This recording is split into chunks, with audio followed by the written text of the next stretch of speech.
Hello guys, in this video I am going to show you how to set cycle reminders on the My Calendar period tracker application.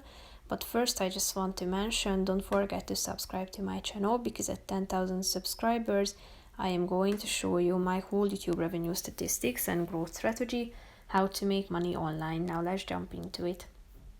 First of all, open the application on your phone and then tap on the settings button down below in the right side corner of the screen. After that, scroll down to the reminder section and tap on the first option, cycle reminders. So here you can select from a bunch of options, either period reminders to get a reminder at the beginning and end of your period, or fertility reminder. You can also set an ovulation reminder, so just simply tap on the relevant buttons, and you should also set the time when you would like to receive your reminder. So just simply set it, and to save it, just tap on this arrow button at the top to go back to the previous page.